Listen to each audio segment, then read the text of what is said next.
Welcome and thank you to thank you for attending today's AEM Center webinar, and we are pleased to be hosting a joint webinar with NIMAC. Today we are focusing specifically on what it means to be an AEM state contact and or a NIMAC state coordinator, because we recognize that many attendees of this webinar will be serving both roles.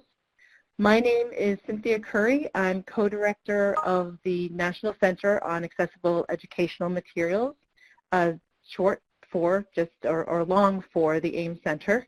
And I'm here with Nicole Gaines and Joy Zabala.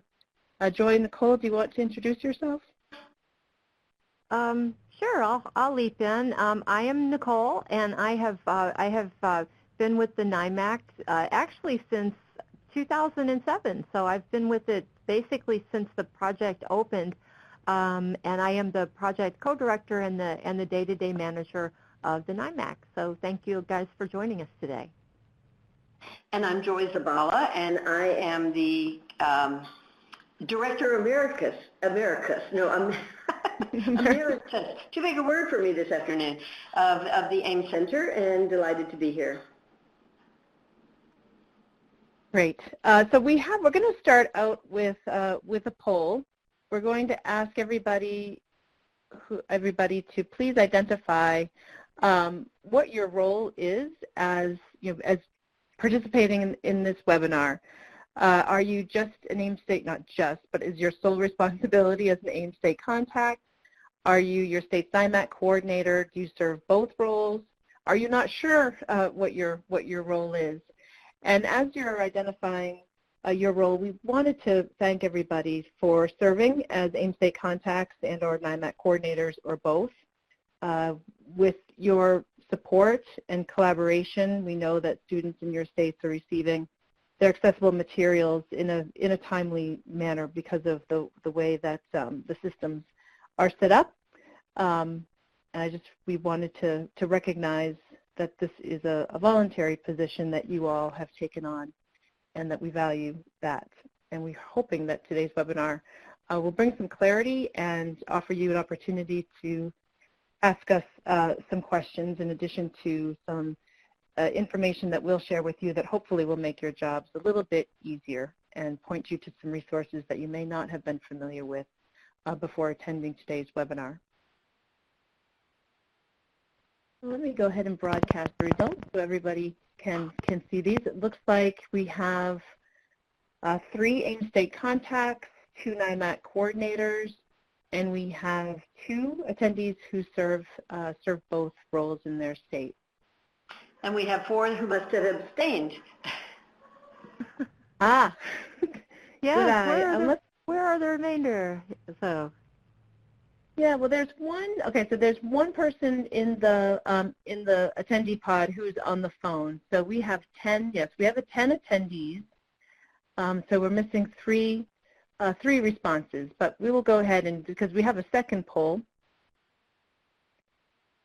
And this one is going to ask you to let us know about how long you have been in your role. So have you been an AEM state contact or NIMAC coordinator for less than 6 months, for 6 months to a year, 1 to 2 years, 3 to 5 years, or more than 5 years? So we've got, wow, we have quite the spread of experience. Less than 6 months, we have 3, 6 months to a year. There are 3 people, 1 to 2 years. We have 2 people, and we have 1 person with more than 5 years. And I think looking at the list, I know at least.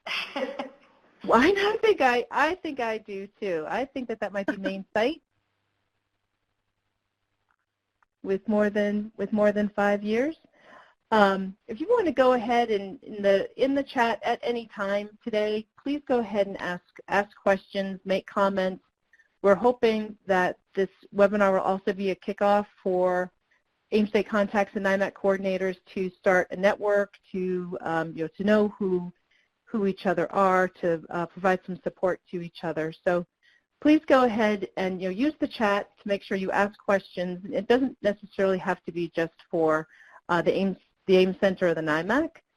It can also be for each other. Please go ahead and start a dialogue as something inspires you to do so. So some information before we begin. As I've mentioned, please enter comments and questions in the chat window. Everybody is muted to prevent background noise. The webinar slides, as well as the links to all the resources that are referenced today, are available on the events page for today's webinar, and I'll go ahead and put the link to that in a moment. The webinar is also being recorded. It will be archived at the events page, as well as the transcript for today's webinar. We'd like to thank Cindy, our captioner for today, for live captioning, and the transcript that she is producing will also be available at the events page. And of course, at the end of the webinar, please take a few moments and complete our evaluation. This will be especially helpful for us in this particular webinar because we see this as part one. As you noticed in the title, this is part one of 3 webinars, and the feedback that you give us today will help inform what's included in parts 2 and 3. So please use that evaluation to give us additional feedback beyond what you might share in the chat today. So today's outline, we're going to be talking about the AEM Center. So Joy and I will be doing this first part, which is all around what is the AEM Center, what are accessible materials and technologies, and what is the role of the AEM State Contact. Then Nicole is going to switch. We're going to transition over to the NIMAC, and Nicole is going to give an overview of the NIMAC, the role of the NIMAC State Coordinator, give some direction around authorized users and accessible media producers, and then how does the NIMAC fit into the bigger AIM picture. So Nicole will wrap this up in how the connection is made between the AIM Center and the NIMAC's work, and how we can synergistically support your work. So a little bit about the AIM Center. Our goal is to build the capacity of lots of different stakeholders, states and districts, post-secondary institutions, workforce development, publishers, families, as well as other stakeholders, learners themselves, to increase the availability and the use of high-quality accessible materials and technologies, also known as AIM, that support improved learning opportunities and outcomes for learners with disabilities. So as Joy likes to say, if you are on the earth, you are, and I suppose if you are an American, although I don't think that we would ever deny a request for technical assistance from anybody, you are a stakeholder of the AIM Center. So in your states, you can consider yourself also sort of a supporter of all of these different stakeholders who may ask for assistance regarding AIM or questions about the NIMAC. And of course, we're here to support you in addressing those questions and concerns.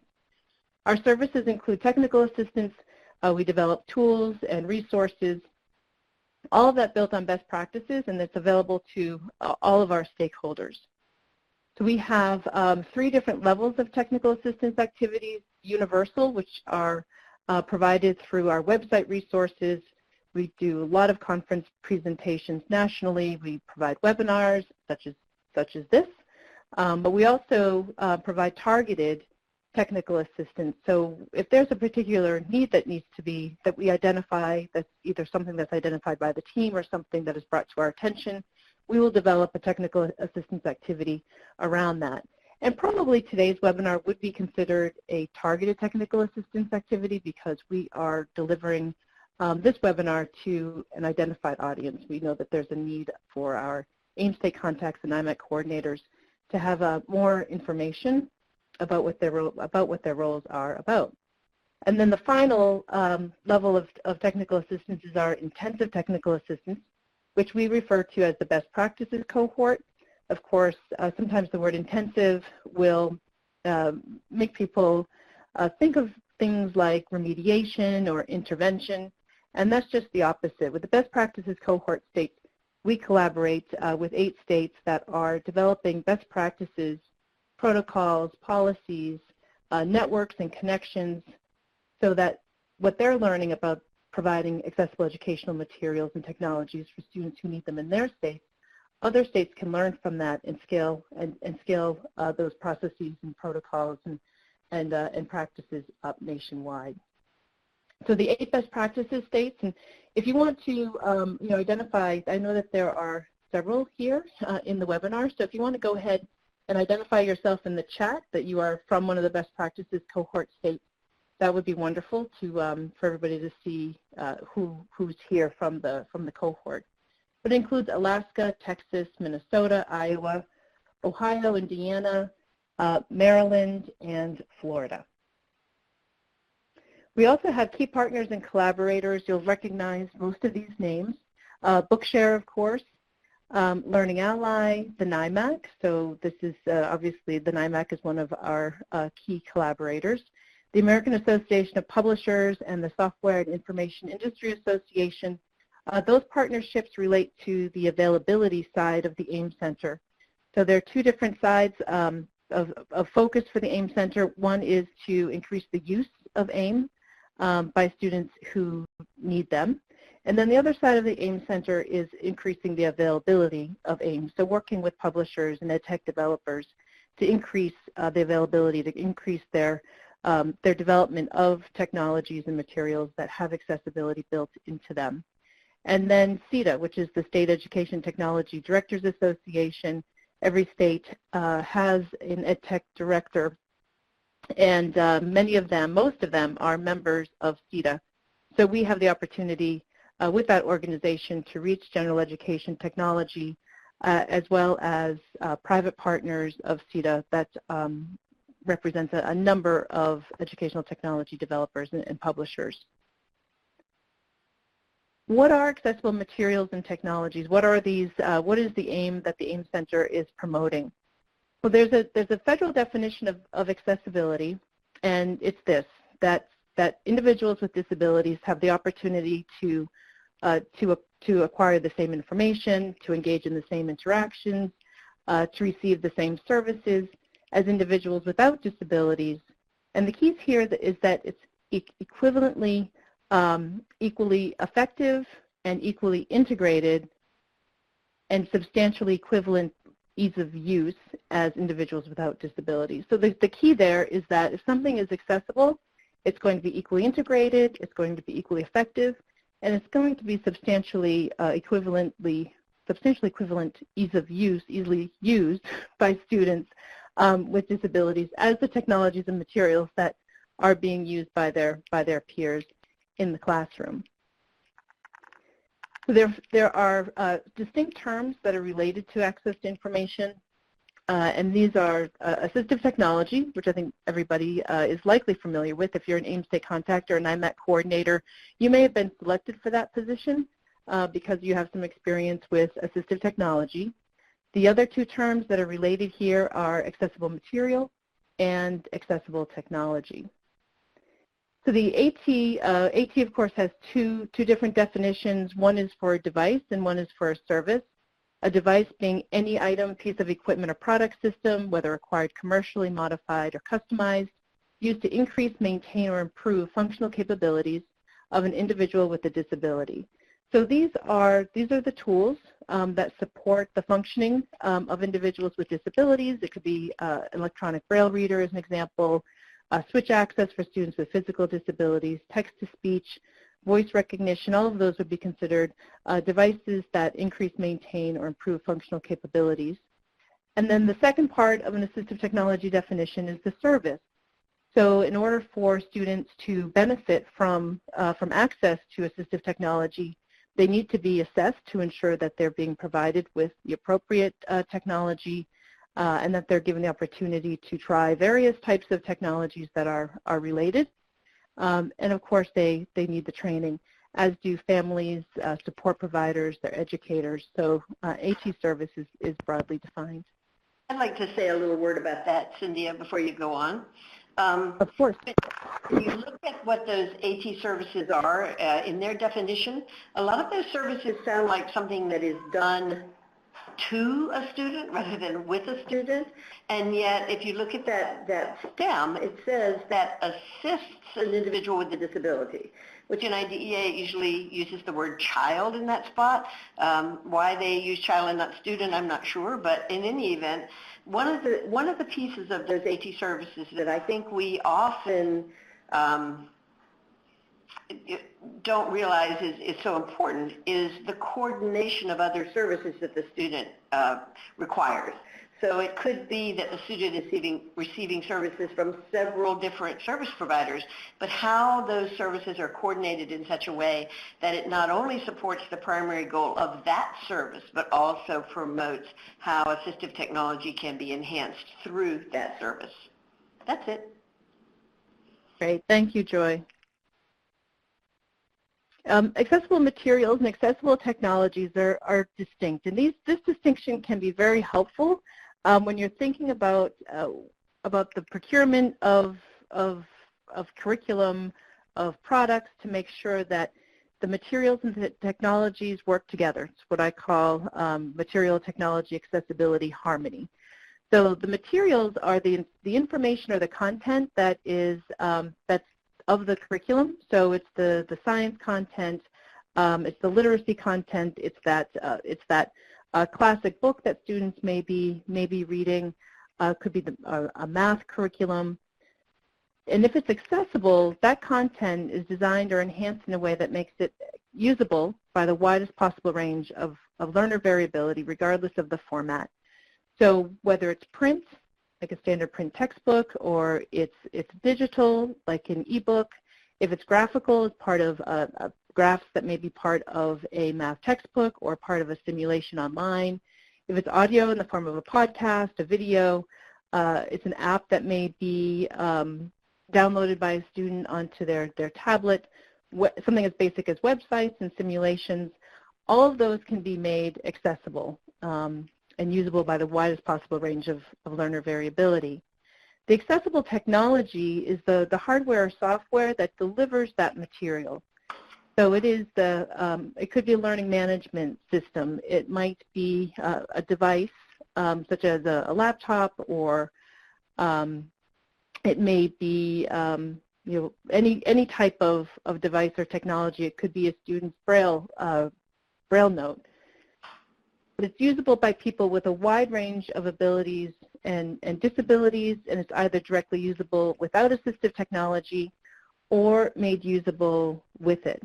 So that compatibility, that interoperability is necessary for our technology to be accessible. So the material and the technology must be in sync and both be accessible for students to be able to access the same content and the same technologies as students without disabilities in any setting. So here's an example of interoperability. This is an Access for Kids device. It's from Georgia Tech, and some of you may have seen this video before. As a reminder, all of the resources for today's webinar are available from the events page of today's webinar. It's a resources handout that you can download. And this particular assistive technology device that the student has on her forearm, you'll see there's a young girl who has a tablet, and she has her arm resting in front of the tablet. And on her arm, she has what's known as an Access for Kids device. And it's for kids with limited mobility. It makes that their mobility makes it difficult to pinch or swipe the screen on a tablet. And this is a wireless input device, and it uses sensors to sense movement and fine motor gestures to control the tablet. So in order for this student to be able to access the yes? Could you go back to the wire? At wireless, there started to be some interference in the audio. When you said thank you. At the wireless device, and then we missed the next little part. Okay, so so the Access for Kids device, it's a wireless input device, and it uses a sensor to translate the student's physical movements into fine motor gestures to control, in this case, a tablet.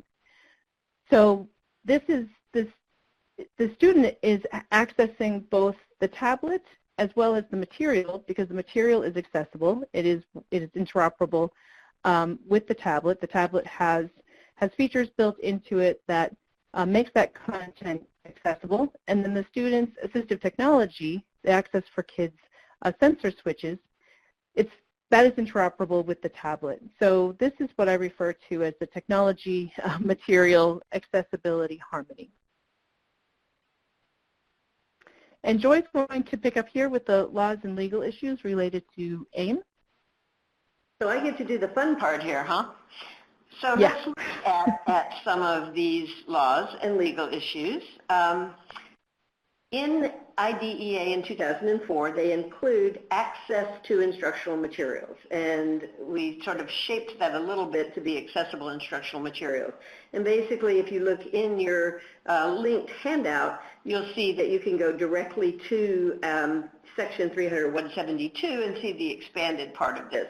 But the main idea of this is that IDEA makes provisions that require state and local education agencies to ensure that printed textbooks and related core instructional materials are provided to learners with print disabilities in specialized formats in a timely manner. So there's a whole lot in that little summary, who is a learner with a print disability, and our take on that, while there are some disability-related interpretations of that, there's also the notion that somebody cannot use print well to receive the information that they need for learning. So that's a little bit of an expansion of what the law actually says, but what we need to be able to think about. We'll talk a little more about the specialized formats in just a moment. In timely manner, typically, is expected to mean at the same time that other students receive their instructional materials. So you'll notice at this particular moment that it's talking about print. So in a minute I'll tell you a little bit more about the changes in the landscape. But the other thing that's on this slide that is critically important is that the legal requirement to provide these materials is placed on state and local education agencies. It is not placed on publishers. It is you who purchase materials and require that those materials either be made accessible through the provision of a source file that Nicole will talk more about a little bit later, the NIMAC source file, a file that's marked up to the National Instructional Materials Accessibility Standard, or that that if indeed the materials are digital materials, then those materials would have to meet robust accessibility standards. But you, as states and as purchasers, are the ones who place that requirement. The Office of Special Education Programs and the U.S. Department of Education, for that matter, does not have jurisdiction over publishers and creators of materials and technologies. So the legal issues come from purchasing contracts basically made between the state and local education agencies and those who provide materials. So specialized formats of print materials are basically four. There's Braille, large print, audio, and digital text. Now, a couple of things that have occurred. You know that Braille can be hard copy, but Braille can also be digital Braille. Large print is just, I shouldn't say just, because it's not exactly like what people often think, that you just put it on a copy or make it a little bigger. There's actually formatting that's important to in print. The audio version is audio. It does not have a visual track if you're looking for audio materials. If you want both audio and text, you have to go to the digital text format. Excuse me. And the digital text format then is a way that you can provide those two channels together. Excuse me. So in 2015, when the request for proposals for the current National Center on Accessible Educational Materials came out, IDEA expanded the language. Excuse me. Cynthia, could you take over for just a moment, please?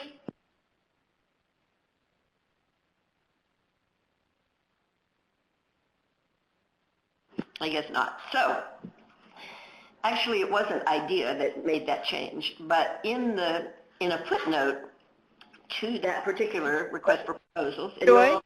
Yes? Joy, I can take over. I'm sorry. I was having issues with my with unmuting. Okay. I'm going to take. Would you like me to take over? And I'll come for just a couple of slides, and I'll be right back. Go ahead. Absolutely. So as Joy was saying, between the IDA provisions in 2004, the Office of Special Education Programs and the U.S. Department of Education overseeing IDEA recognized that obviously schools have expanded well beyond print materials and that the accessibility of digital materials and technologies were as important as schools were entering into a more digital era. So the definition of AIM, accessible instructional materials, was expanded in response to that.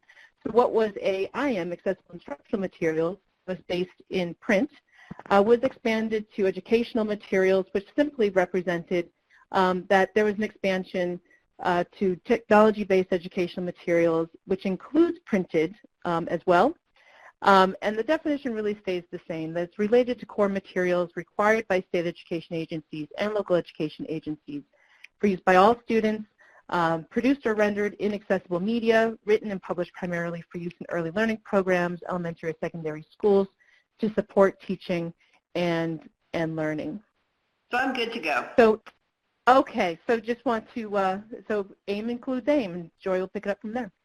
That's correct. So IDEA, I made a misstatement earlier because it's not IDEA that changed to AEM, but as Cynthia explained, it was the Department of Education and the Office of Special Education Programs who knew that that landscape was just not sufficient at this point. Accessible print is deeply, deeply important, but everything that comes into the learning environments needs to be accessible. So when IDEA talks about instructional, they're talking about the definition that's in IDEA that will not change until IDEA is reauthorized, which I hope will be in my lifetime, but it has been a while and probably will continue to be a while longer. So in the meantime, they've said, let's really look at making this a bit more expansive in our thinking. Now, some states have AIM already in their own statutes somewhere. And one of the things some states have done to enlarge this notion is they've changed their definition of accessible instructional materials to match basically the print or to include the print and technology-based materials and those delivery technologies. But in general practice for us, as we think about what a student needs, we know that it isn't just enough to have access to print. We know that you need access to all materials. So in general practice, AIM equals AEM, they're basically the same. And one of the things we've done at the AEM Center for a while now is we've just sort of left out the middle word, and we've just said accessible materials and accessible technologies. So that might be helpful to you as well. So all together one last time, the notion of educational materials are those that can be used across that widest possible range of variability, regardless of format. And when you think about digital materials, remember that digital materials are those, they're so feature-rich, and so you could have print and graphical and audio and digital and video, all of these things together, which all needs to be accessible. So whether the content's born print, meaning is to be used by everyone in print, it requires retrofitting to those specialized formats. If the content is born digital, those accessibility features need to be built into those materials in the design process, or it's difficult or impossible to retrofit them. One of the things that's happened that's been very interesting is that technology people have worked really hard, or are working really hard, to lower barriers even for materials that are not created with accessibility in mind, and which has a big plus and also has an interesting challenge, because if indeed we can make materials that are not accessible accessible, even when they're digital, through features that are built into the technologies. We want to be careful that that does not relieve our zeal that content creators create their content in such a way that is that accessibility is easier and more sort of out of the box, if you will. So the key takeaway here is that content should always be born accessible. It should be ready to go or be made ready to go through the use of accessible and instructional and assistive technologies.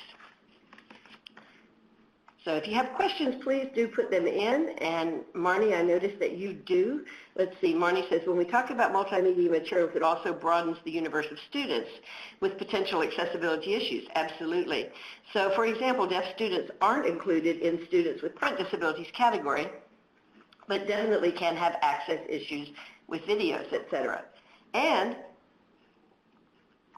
Marnie, I would say that in some parts, even when the use of print materials, that there may be issues related to students who are deaf, depending on what those issues are.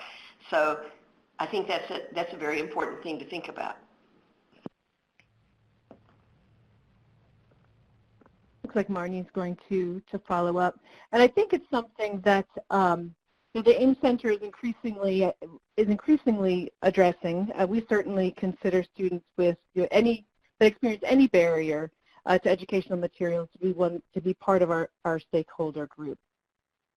And that's also something that can be a relationship between the AEM Center and our AIM State contacts, is how we can better support individuals, students, learners with disabilities in your state to help us broaden our technical assistance services to support a wider range of students that may not have been covered under the AIM part of the AIM Center of the 2004 provision. And of course now with the AEM Center Accessible Education Materials, not only does it really widen to many more varieties of educational materials, but also a broader range of stakeholders.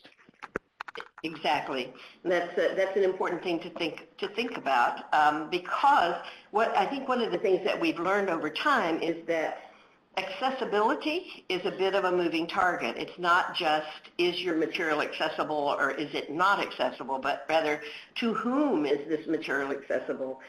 What features are included that make it accessible to someone who, and if we think about function rather than disability category, to someone who cannot see the screen or cannot see the book, to someone who cannot hear the dialogue if there is spoken dialogue, to someone who cannot maintain an upright position long enough to have typical, if you will, contact with a material.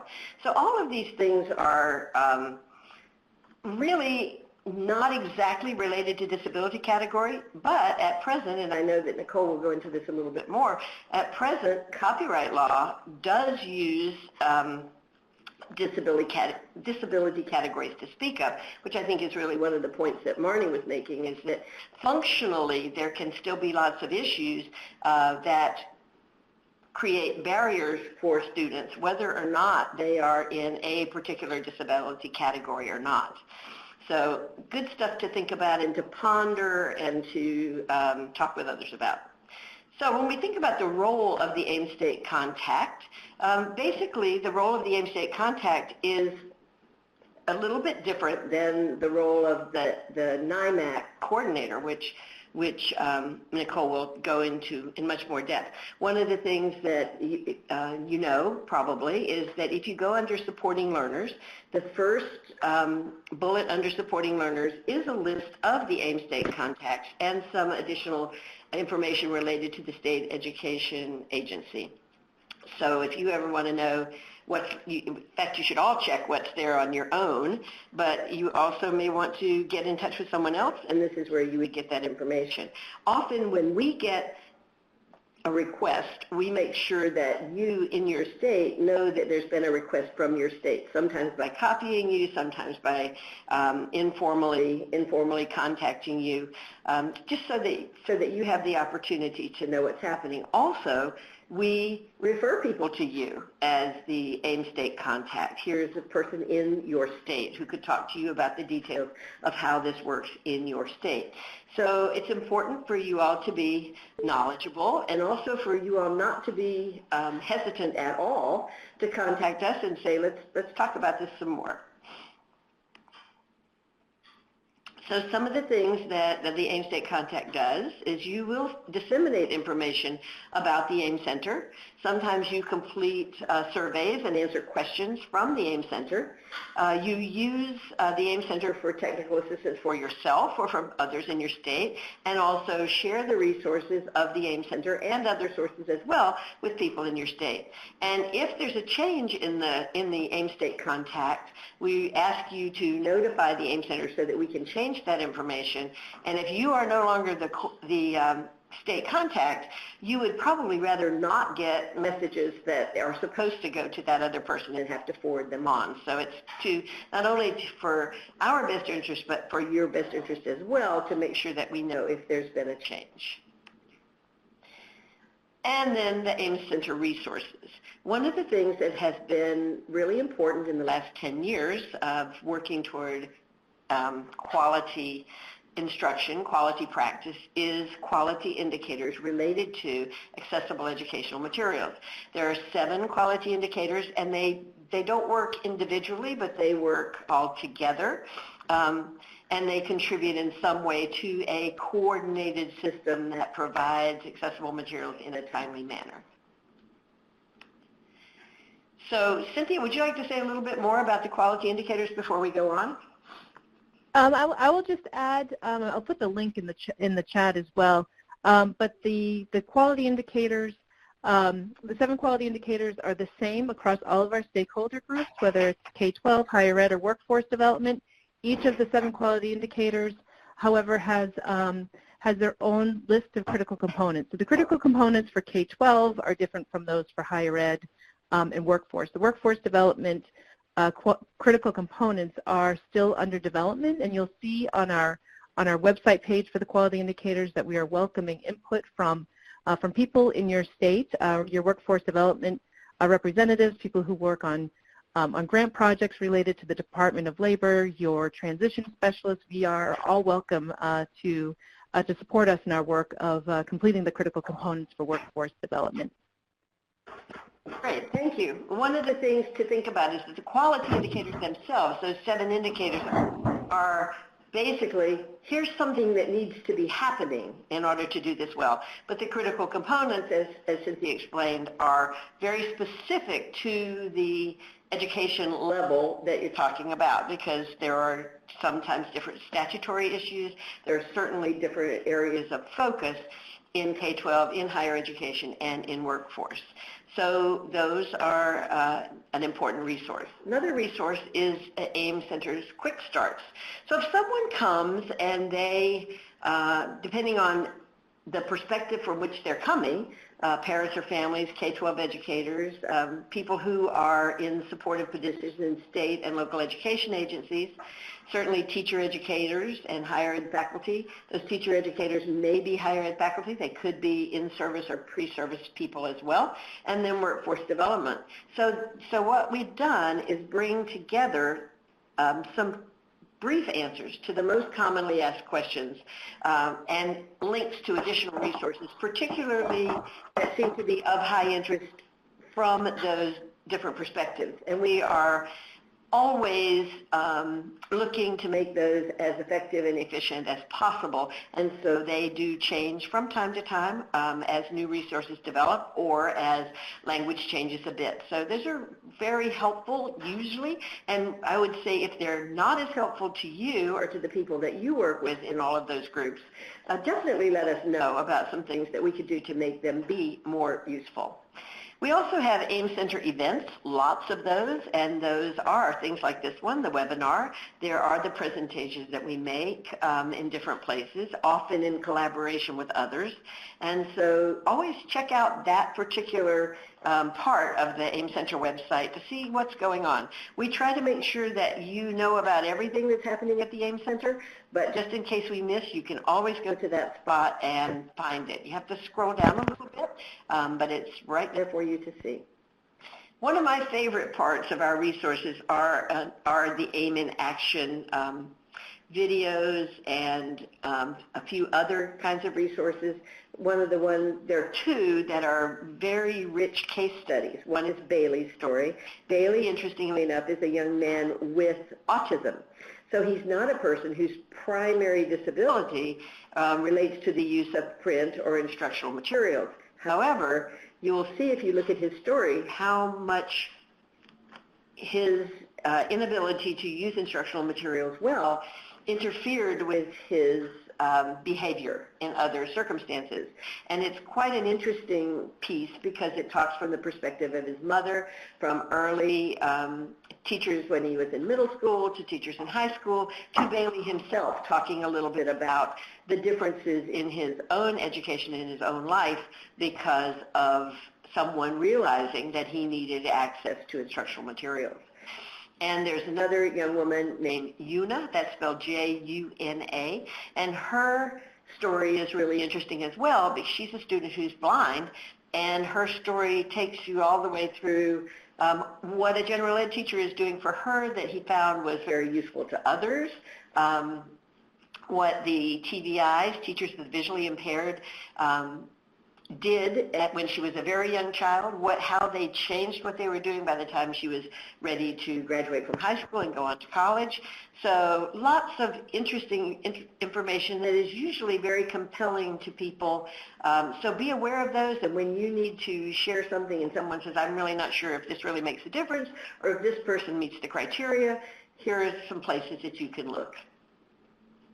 So with that, I'm going to pass this on to Nicole, who's going to talk about a very specific part of the service delivery environment related to accessible educational materials. Great. Well, thank you so much, Joy and Cynthia. I kind of feel like you're a hard act to follow because you have provided such a great overview of the AIM landscape, the legal issues, and a lot of the concerns that are in the field right now. I'm going to be talking now. Again, I'm Nicole Gaines. I am the project co-director and the manager of the NIMAC, and I'm going to be kind of switching gears a little bit to talk specifically about a resource that's available for states that came out of IDEA that is specifically geared toward born print materials. So we are definitely well aware and plugged into the broader issues of born digital materials and going digital as a trend that's happening in K through 12, and we're interested in all of those and collaborating and trying to be engaged with those issues. But at this time, when we talk about the NIMAC, we are talking about a resource for born print materials. So I just kind of wanted to make that clear at the outset. So what we're going to talk about in this section is I'm going to give you kind of a whirlwind tour and talk a little bit about the backstory of NIMAC and NIMAS, what it means for your state to coordinate with the NIMAC, what the coordinator does, and then I'm going to talk about just briefly about two types of accounts with the NIMAC that are important, authorized users and accessible media producers, and then I'm going to wrap up by just talking a little bit about how NIMAC fits into the bigger AIM picture. So I always like to start out by saying that our website, we have a relatively new website that was put together for us. It's actually been over a year ago now, but we still think of it as our new site. But it's a great place to go for resources. And this is a picture here of our homepage. And if you are a registered state coordinator or authorized user, you can get to the login screen from here. You can also get to our search page. And you'll kind of see at the bottom we have special pages for each of the various stakeholder groups that work with the NIMAC. So there is actually the very first one you'll see there is for state coordinators, so that's a really great place to go. This is what our search screen looks like, and you can actually, in the upper right, you can log in from this if you want to, but this is our public search, and we're not going to be going into detail today about searching the NIMAC, but if you're interested in more information about that, just let me know. So starting out at the very beginning, what is the NIMAC? We are the National Instructional Materials Access Center, and a project that was created in IDEA to serve as a national repository of source files for K-12 textbooks and related printed core materials. And I'll talk a little more in a minute about what that source file and the format means. But the files that we receive are used by states to produce accessible formats like Braille, digital audio, EPUB, DAISY text, large print, and so forth. The NIMAC itself does not produce and distribute those formats. That's a responsibility that is to the states and the organizations that they designate. We'll talk a little more about that later as well. Students who receive the materials do have to qualify under IDEA, and basically that means they must have an IEP and a qualifying disability. In terms of the things that we do as a project, we're actually pretty small. I work full-time for the project. Julia Myers, who is the other co-director, works part-time for the project right now, and we have 2 full-time staff and then a part-time person who works for us on an as-needed basis. So we're actually pretty small in terms of the amount of space we take up, but we work with over 140 publishers currently, and they send us files which we validate. We have a quality control process. We have the cataloging process that we go through, and then we make those available through the secure online system 24/7. We have over 48,000 files now after being in operation since, technically since December 3rd, 2006. So we've been around for over 11 years now. So what else do? We also, in order to make this repository system work, we have different stakeholder groups for whom we establish and maintain online accounts. State coordinators are an important part of the piece, publishers are an important part of the piece, and then authorized users and accessible media producers as well. We also provide technical support and assistance by email and phone, and we also create and maintain resources and provide webinars for users, and we have resources at our website. So, and then last, I just want to say that we do work closely with the National AEM Center, other NIMAC-related projects like Bookshare, and the American Printing House for the Blind is where we're located physically. So we also have a very close relationship with APH. So getting back again to what I mentioned earlier about NIMAC being a source file. NIMAC is the only file format currently under the existing legislation that the NIMAC can accept. And this is really important because, again, if there's only one thing that you take away that has to do with the file format, it's that it is a source file and it's not intended to be handed directly to students. It's basically an XML file of all of the textual content, all the words are there, and then it's actually a file set where all of the images that are present in the print book are separate image files in a different folder, and it's all zipped up in a file set. We kind of refer to NIMAC files, but technically they are file sets. So if you were to hand that to a kid and have them double click on it and open it up, the kid's just going to cry. We don't want that. So that's just one of the most important basic things, is that it's based on the DAISY standard. It's an XML-based source file format, but it doesn't go directly to kids. In terms of the materials that we receive in the NIMAC, this is kind of a mixed bag. The way that the legislation has set out what we are to do is we are to receive printed textbooks and related printed core materials. So we're going to talk a little bit more in a minute about how we get the files, but we get a variety of file sets from printed materials, but there are some categorical exclusions. For example, materials that are published primarily for higher education, we generally don't receive those. Trade books, we generally don't receive those. And currently, we do not receive born digital materials. So how do the states in the NIMAC, how does that work? Well, basically, IDEA did not tell states that they had to work with the NIMAC, but they did tell them you have to get NIMAC files. You need to use NIMAC to produce your accessible materials for print materials.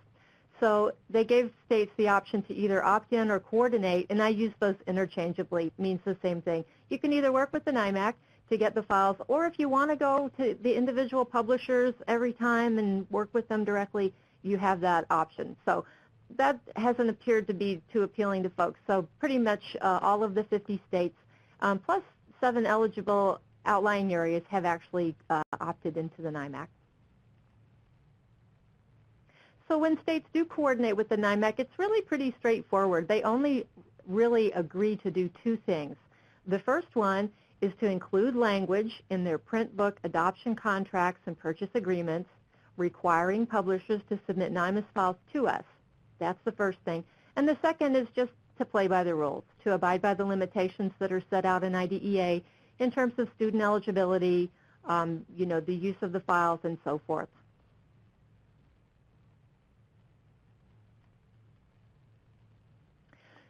So back to the question of how we get files. NIMAC in the adoption contract is a really critical piece of the way that the system works. There was no blanket requirement in IDEA for publishers to provide NIMAC files to the NIMAC. Basically what Congress did was they said, well, we don't know what to tell the publishers to give the NIMAC, but the customers know. We'll let the customers do it. So in theory, that sounds really great. But in practice, what it means is if you don't ask for it, we may not get it. Now, with national edition materials, it may not be an issue because if somebody else adopts that same science program or math program, there's a good chance somebody else will ask for it and we'll end up with those files. But if it's a state edition, it could end up being a big problem. And actually, when we look at the files that we get requests for now, occasionally we'll get requests and folks will say, hey, I'm looking for this file. It's not in the NIMAC. And a lot of times what we find is that they are state editions from the early days of the NIMAC, probably when those procurement processes, hadn't really evolved to include the NIMAC language. So again, important piece, contract language is the only mechanism to require it. And the really nice thing is that the AEM Center actually provides sample contract language on their website. So you can go there if you feel like that's something that your state or your districts need. That is readily available to folks, and it's a great resource. So the really good news if you're a state coordinator or there's a prospect that you may become the state coordinator at some point is that it's really a pretty modest obligation. The first thing that you have to do, you basically only have two responsibilities, and the first one is to just sign the coordination agreement and send it to us. We keep these agreements on file for all of the states.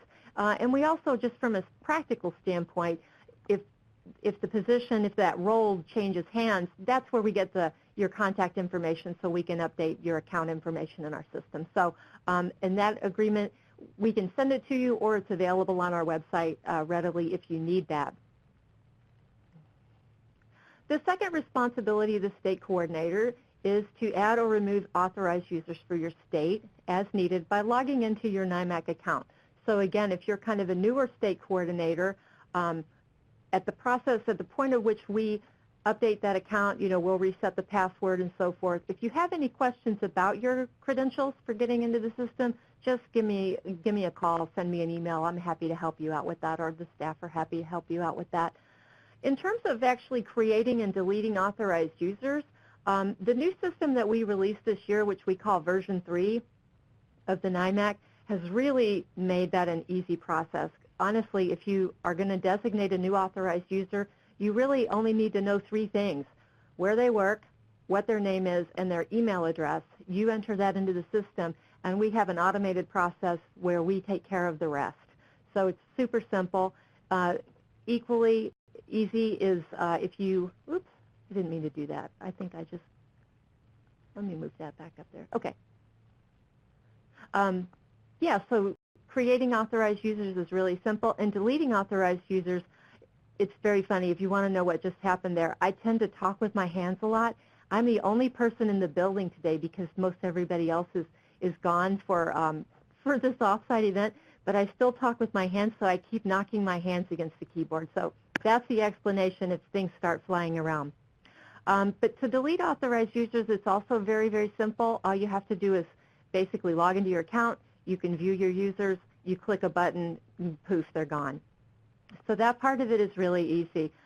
There is a video on our website that walks you through, and again, we're just really happy to provide any kind of assistance if folks have questions or, what we tend to find is that unless there's a whole lot of turnover at your IRCs or your School for the Blind or various other roles in your state coordinators they're not often logging in. So, it's fine if it's been 6 months since you logged in and you need to log in and you need help. Just feel free to get in touch with us. So in terms of the authorized users, now that's a different type of account. And the difference here, again, is that with the authorized users that you're going to be designating and managing, those are the folks who have direct access to search and download files from the system. As a state coordinator, you don't have the ability to do that. We don't assume that you want to do that. I'm going to talk in a minute, though, about how you can do that if you want to. But the authorized users, generally there are 2 to 5 authorized users per state. And it's generally, again, it's a smaller number because these are the folks who are directly involved in getting accessible materials produced and distributed to students. And what we find is in most states, that's a fairly small number of folks who need direct access to the repository on an ongoing basis. So it's generally a small number. And again, these also are, they tend to be people from the state's educational system, like staff of the Instructional Resource Center. You might have somebody at your State Department of Education who wants to be kind of responsible for this work. One really important exception to this, though, is that Bookshare, which is a national provider of digital files produced from NIMAC, they can also be designated as an authorized user. And I'll kind of loop back around to how that works when I talk about accessible media producers. But again, the most important thing is that they can download files from the system, and they can also assign files for download to registered accessible media producers. And that's a third type of account, and the last type that I'll talk about in just a second. Again, state coordinators are welcome to designate themselves as authorized users, but they aren't required to. Some state coordinators are involved in the day-to-day AIM provision and getting things produced, and they want to be able to access the NIMAC, and others don't, and either way is totally fine. One thing that I did want to share is that if you do have that direct involvement and you would also like to be an authorized user, in our new system we have a single sign-on option where we can allow you to access both the authorized user functions and your state coordinator functions with just your state coordinator login. So if you're interested in that, let me know. It's really pretty cool. We had been wanting that for quite some time, and we were really happy that we were able to get it in this system release. So the third and last type of account that I just wanted to let you know about are the accessible media producer accounts. And this is just a label that we give this type of account. It doesn't mean that you can't have an authorized user who produces accessible materials. It's just our shorthand in terms of like authorized user, those people can do this.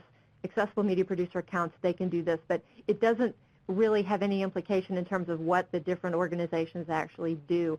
It just is a different account type with implications for how they interact with the system. So AMP accounts allow the user to download any file that's assigned to them by an authorized user. And these accounts are really ideal if you have folks in your state who may need to have a NIMAC file directly delivered to them, be able to download that file, but maybe only a couple of times a year. One example that comes to mind is that you may have itinerant teachers of the visually impaired who work with different kids in different counties or different districts or what have you. And they might not routinely need NIMAC, but every now and then they might need a file where, well, those folks can register as an accessible media producer. These accounts are freely available. The state coordinator doesn't have to designate them. They just contact us. We send them the registration link.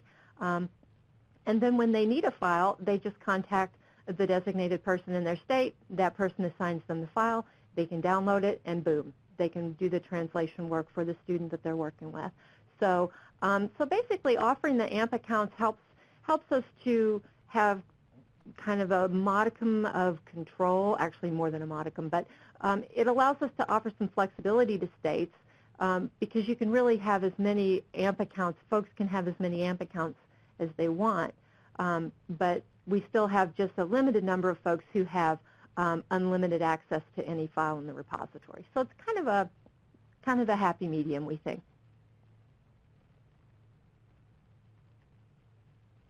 So just to recap, because this was a lot in a short amount of time, but state coordinators, two things. They opt into the NIMAC, and they manage the authorized users. Authorized users have to be designated by the state coordinator. They can download any file from the NIMAC. Of course, obviously, the limitation of use agreement requires that you only download stuff that you're entitled to download. The third is that they can assign files to any registered AMP to download. So that just kind of makes it easier to work with whoever is helping you to produce your materials. And accessible media producers, they don't have to be designated by anybody, but they can only download files assigned to them by an authorized user. So it's not going to, the account won't do any good unless you have that relationship. To circle back around to Bookshare, in terms of the way they work nationally, what they really like to do is they like to be an authorized user. They're registered with the NIMAC as an accessible media producer, but when they're an authorized user for your state, when a student in your state needs a file and they receive a request, they can just log into the NIMAC directly as an authorized user, assign themselves the file as an accessible media producer, and then that gets into their production queue.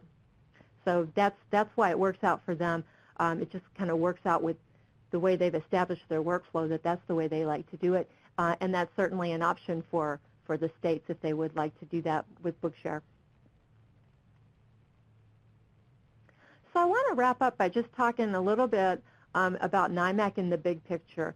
Again, when we look at what the NIMAC does and how it fits with the whole question of AIM delivery, again, it is for print-based materials, and it also is kind of one of those, it's a resource that's really kind of far upstream in terms of we are a resource at the very beginning of the production of the accessible format. And really the rationale for the NIMAC is that the idea is that when an accessible format is needed that's for a print-based material and it's not yet available, the source file is going to be there readily so you can speed up the production of the format that you need. The idea is that with the NIMAC, you're no longer going to 10 different publishers at the beginning of the school year trying to get a text file to produce a Braille book or what have you.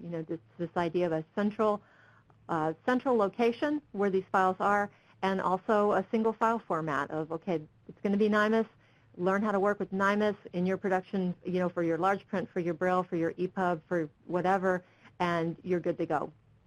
So again, the files are not directly distributed to students, so we do not work directly with individual students or teachers, with the exception, of course, sometimes being that if it's at a school for the blind and they have transcribers on site and that kind of thing.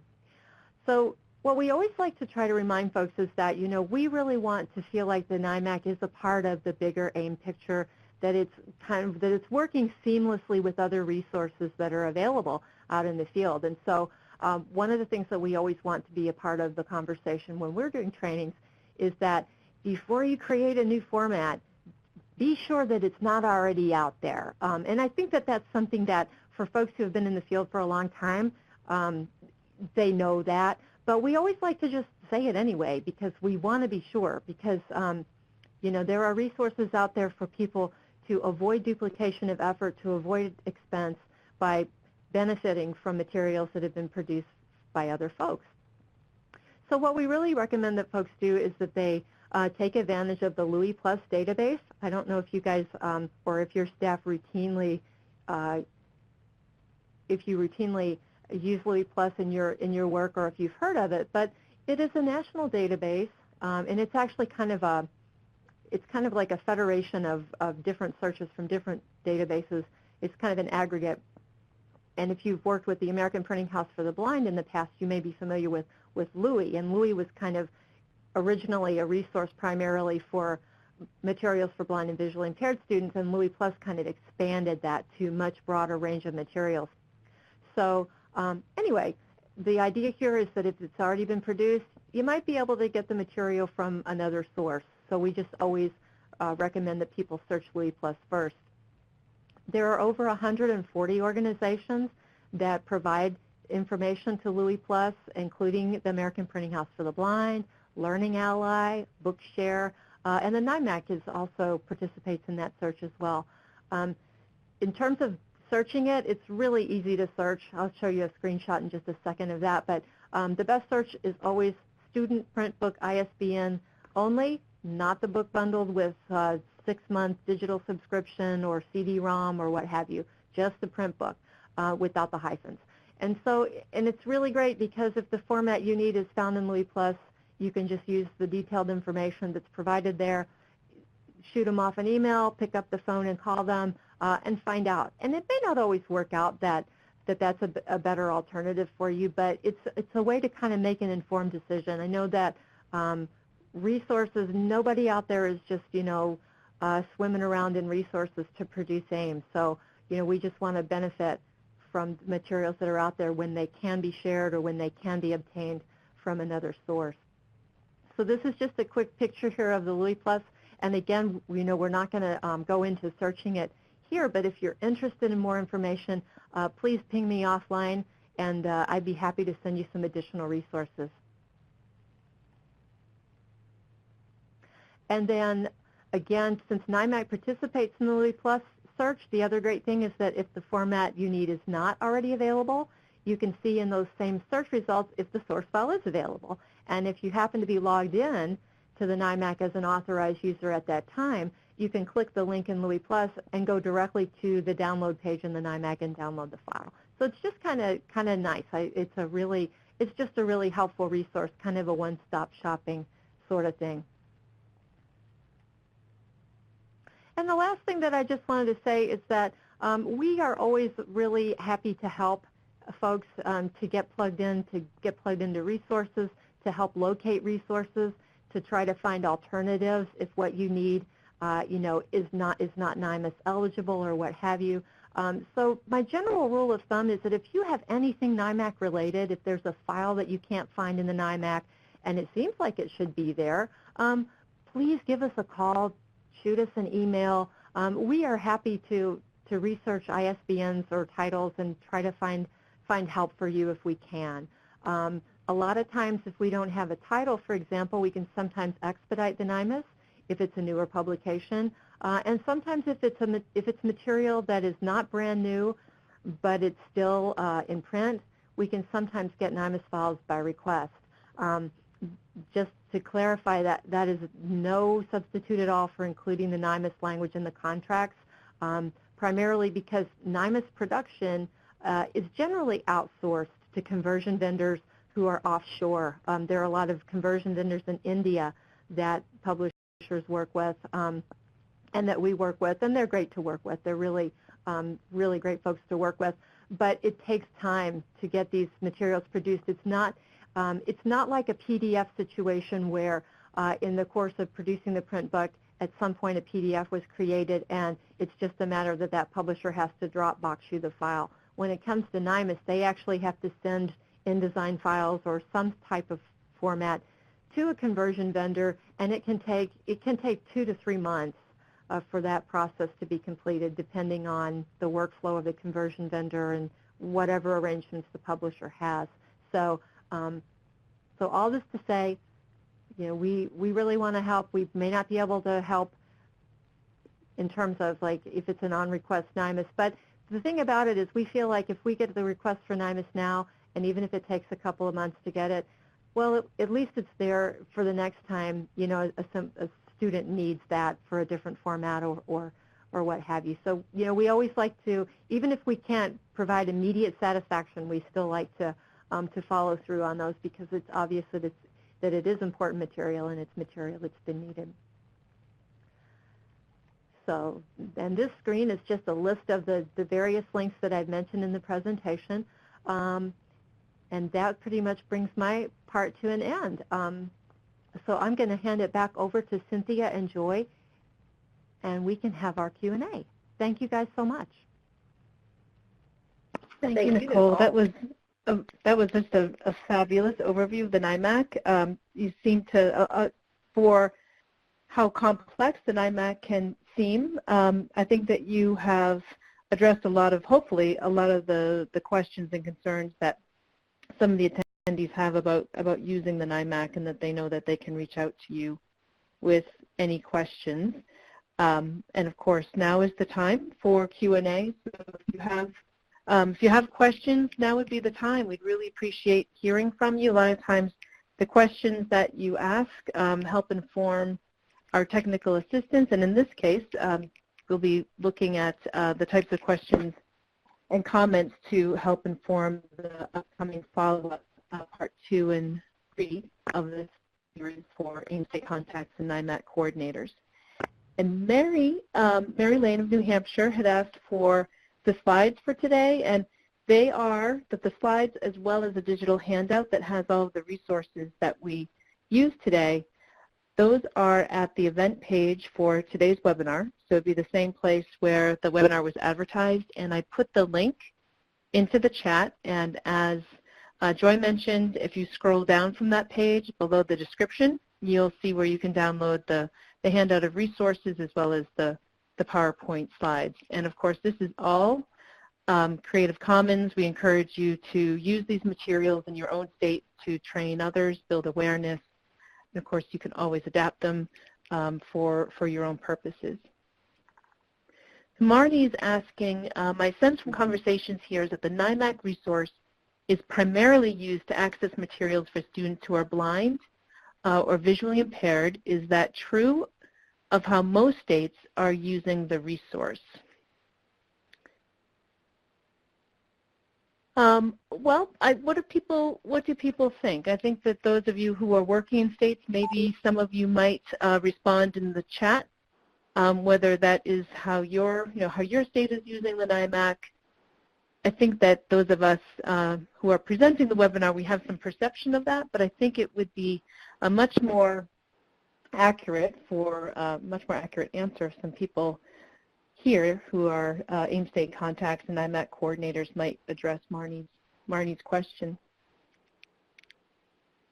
And Marnie, we'll go back to your question and address it from our perspective if we don't see some activity in the chat. Rachel Schultz from Ohio says Ohio has had a NIMAC stakeholders meeting for years. I'm relatively new to the center. We've been talking about what the goals and focus of these meetings should be. Are these meetings required? Is there guidance on what to include? So Nicole, that might be a good question for you because the AIM Center does not require anything of states. So I think that's an important distinction between the AIM Center and the NIMAC description of your roles. Is the AIM state contact is really there to provide a service and to provide information, disseminate resources and surveys on behalf of the AIM Center. The role of the NIMAC coordinator is a little bit more formal in terms of some specific requirements. So Nicole, would you want to take the question? Sure. Yes. And actually, well, what I would say is that there's not any requirement from the NIMAC in terms of how NIMAC state coordinators or how states in general implement NIMAC.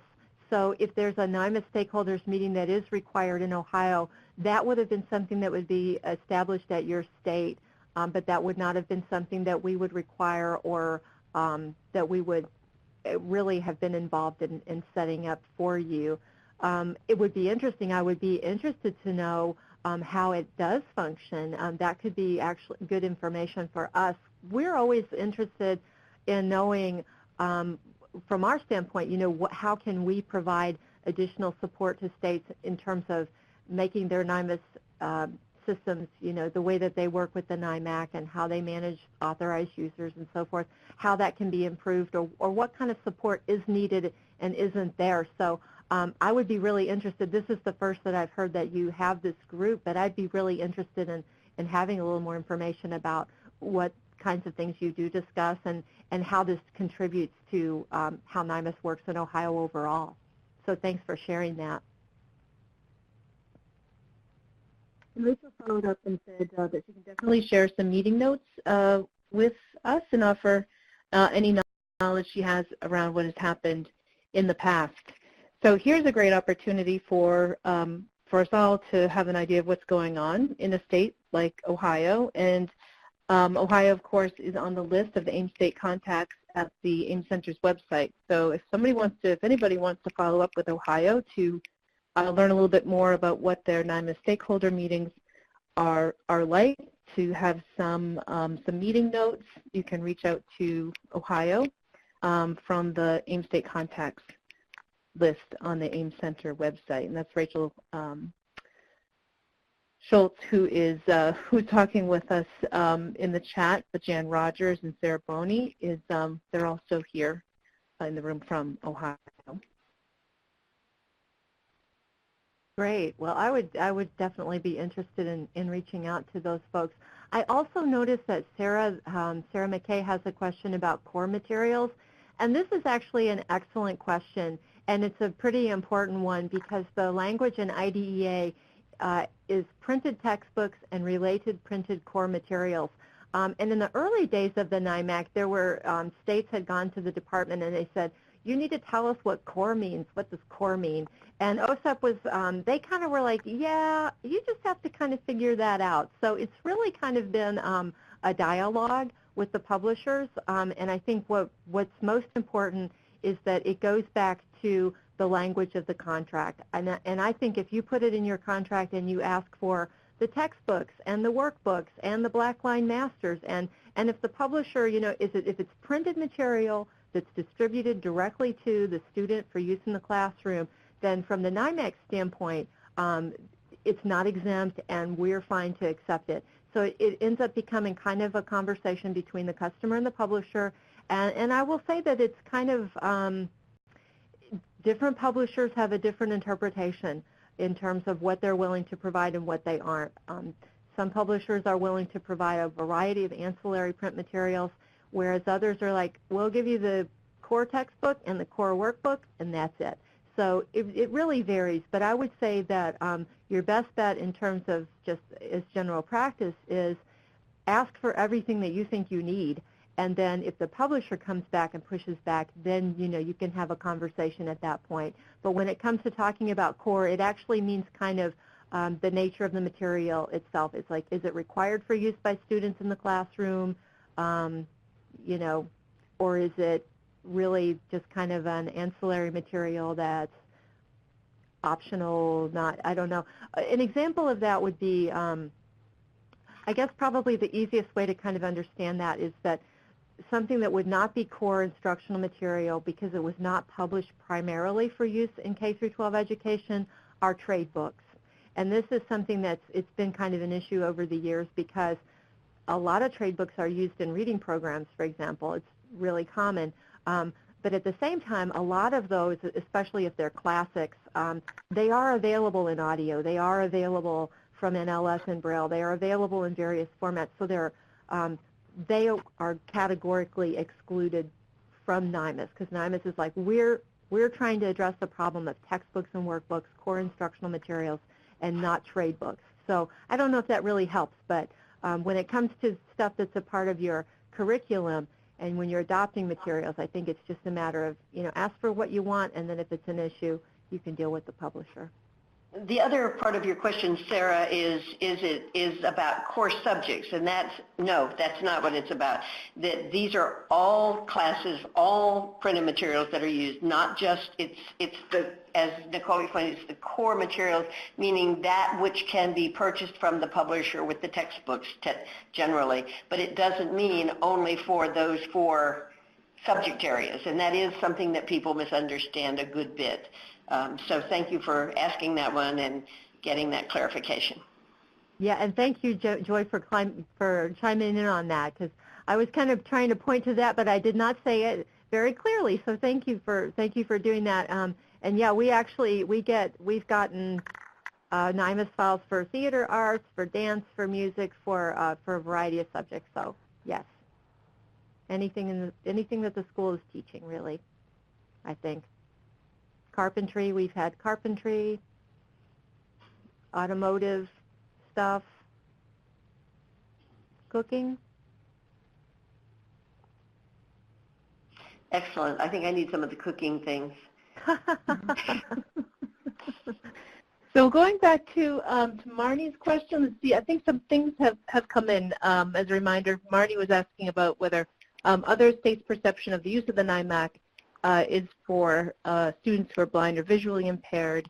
And Mary Lane, I believe, responded to this by saying that New Hampshire, their AEM Center has tied a universal model to make sure that all who have a print disability have access to this great resource. So it sounds like New Hampshire uses a broader definition of need for accessible materials beyond blind and visually, students with blindness and visual impairments. No worries, Mary, on typing errors in the chat. There are no errors in a chat pod, by the way. That's right. There's no. Main site. Go ahead, Joy. No, go ahead. Oh, okay. Main site saying that the only time we refer to NIMAC is when the book, quote unquote, is not available in our local instructional materials center. Folks generally go to Bookshare because Bookshare is an authorized user for Maine. So the school can get the NIMAC book from them. Right, and if I can just chime in on this, I think that there probably is a difference between what states are doing with NIMAC themselves in terms of serving students, for example, with dyslexia versus going to Bookshare. We recently were able to get data from Bookshare for the first time. We were really excited about the number of downloads of NIMAC source materials, and what we found is that relative to the number of files that they download from the NIMAC, a much greater number of downloads are happening from Bookshare of those materials. And I think if I'm recalling correctly, for the past 3 years, it was something like 75,000 downloads of NIMAC source materials. And we know just because from looking at those figures that they're serving, and as they've actually indicated before, about 85% of the students that Bookshare serves are not students who are in the blind and visually impaired category. They are students who are in that broader category. So I think that it might be the case that there's less conversion of NIMAC locally or at the state level or at IRCs to produce those materials that are already being provided in those formats by Bookshare. That's what I would expect. So, but I'm not sure that indicates less students being served in those other categories, if that makes sense. Yeah, I think one of the things that has been of concern over the 10 years that I've been involved in, certainly the work has been going on a good bit longer than that, is that people would look at the requirements, not only the print requirements, but then now also the digital build out, if you will, is that this is being narrow in the approach and thinking that this only applies to students who are blind or visually impaired. This is one of the things that's been difficult over the years, is to help people understand that it's not just that group of students, but other students who also have barriers to their use of print or now barriers to their use of digital materials and technologies. So it's important it's really important to be thinking about if you're still serving the same group of students you were serving before, then you might want to think about how to make sure that every student who is not able to use printed or, well, let's just say instructional materials or educational materials effectively and efficiently. In other words, maybe I decode so slowly that I cannot possibly, I can decode, but I can't do it with enough fluency to be able to actually use my materials correctly. Then we might want to think, can I actually benefit from the use of those materials? And if the answer is no, regardless of what the disability category is, it's important to consider the possibility that accessible materials may remove the barriers for a student. Now, simply having the materials in another format does not remove the barriers for every student, but there are certainly many students beyond students who are blind or visually impaired who could potentially benefit greatly and really need those materials in order to say that they actually have access to the curriculum. And I think sometimes if we don't think about that broader group of students, then we really have to question, are we providing a student with a free, appropriate public education if we are using instructional materials that they do not have access to? You know, these questions about the use of the NIMAC prompts for me a question for everybody in the group, and that is, has anybody used the Louis Plus database to conduct searches? I think that you know, Nicole raising, you know, broadening the sources of accessible materials, you know, beyond the NIMAC to Louis Plus as sort of being, I think Nicole was referring to this as an all-in-one place to be searching for materials in accessible formats. And I think that also sort of broadens the understanding of access to source files to various formats for students when you can go to a place like Louis Plus and it includes the NIMAC, but also includes other sources of materials that may help alleviate some of maybe the strict interpretation that's out there about the use of the NIMAC. I don't know if that makes sense. Joy or Nicole, if that makes sense to you, if you want to pick up on that idea. Yeah, I think it does. I think historically we've sort of said, if you go to Bookshare and look there first, and yet since Bookshare materials are included in Louis Plus, it sounds to me like that's the place we should be looking first and then go wherever we need to go to get that. If it's a Bookshare material, there's probably a link, takes you right there and you can get it. But you also have other sources that are available and other formats that may already be available from other people. So I would think that sounds really important. I think what happens a lot of times is that for quite a long time, people have realized that students who are blind or visually impaired are going to require something besides print. Obviously, that's not going to work for them. But it doesn't mean that there are not lots of others who are also in that situation. But I think that what people do sometimes is when they hear that something is housed at the American Printing House for the Blind, they think, oh, it's only about people who are blind. And APH has many other services besides being the home of the NIMAC. So I think that's one of the key learnings for you as a state coordinator or as an AIM state contact is to take that message back to people that it is definitely about people who are blind or visually impaired, but it's also about other students who, for whatever reason, are not able to effectively, efficiently use the instructional materials that are being used by others. And Joy, if I can chime in here, I really appreciate you saying that, and I think that's such an important point to make. And I think what it really brings back home to me is that what we need to be starting with is, you had kind of mentioned, I think earlier, that what is accessible, it can be very context-based, in terms of what is the appropriate format for a particular student might depend on what is the learning objective, what is the subject, and so forth. And so I think, Cynthia, to get back to that bigger question of Louis Plus and how that fits in is, what I would say is rather than having the starting point be who's eligible for NIMAC, have it be what does this student need? What is really the appropriate format for this student in this situation?